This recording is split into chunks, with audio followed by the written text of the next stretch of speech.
Magandang gabi po sa inyong lahat. Naalala ko po nung mag-aral ako ng philosophy, mayroon pong tinatawag na term na accident. Pag sinasabi pong accident, hindi po yung aksidente ha. Pag sinasabi pong accident, ang ibig pong sabihin sa philosophy ay yung mga wrappings, externals, kumbaga sa atin pa. Halimbawa, pag sinasabi nating wrappings, halimbawa itong damit ko, kahit wala ito, ako pa rin si Father Giovanni. Accidents ang tawag doon. Mga bagay na gamit natin pero kahit wala yan, tayo pa rin yan. Tawag dyan ay accidents. While yung tawag naman talaga sa mga bagay na nagpapakita ng pagkatao natin, ang tawag po dyan ay substance. Sa philosophy yon. Substance. Si Santo Tomas, ang definition na ng accidents ay ganito. Accidents are incidental to the thing, and they can come and go without the thing losing its identity.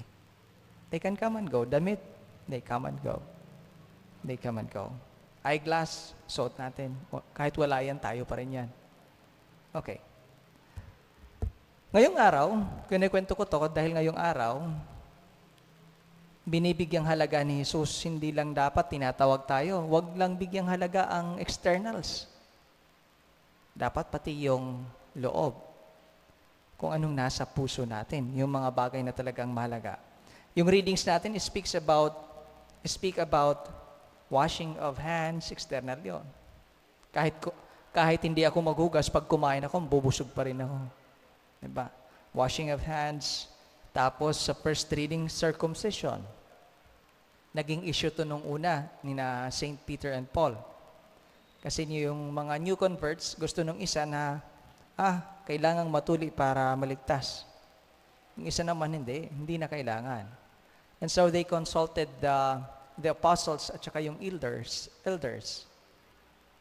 And they come up with a resolution na kahit hindi po kayo tuli, kayo po yung maliligtas. So don't worry, pag hindi po kayo tuli, maliligtas po kayo.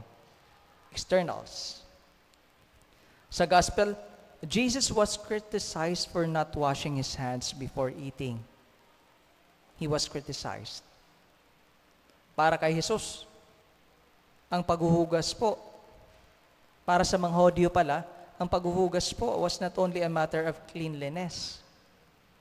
It was a matter of religious ritual para sa mga Hodyo.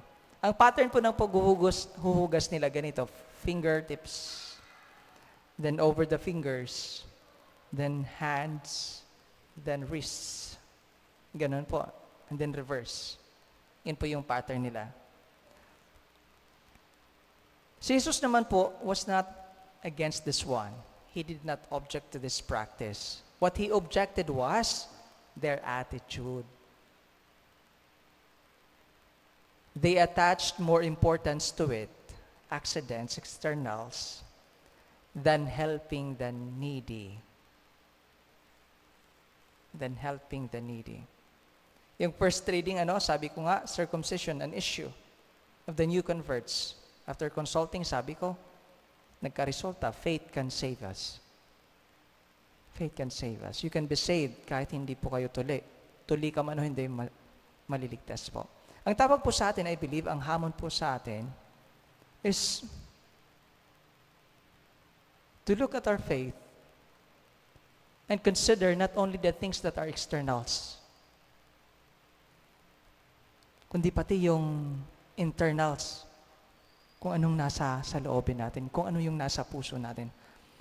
Our being Christian, dapat makita sa ating pakikitungo sa kapwa, lalong-lalo na sa mahirap.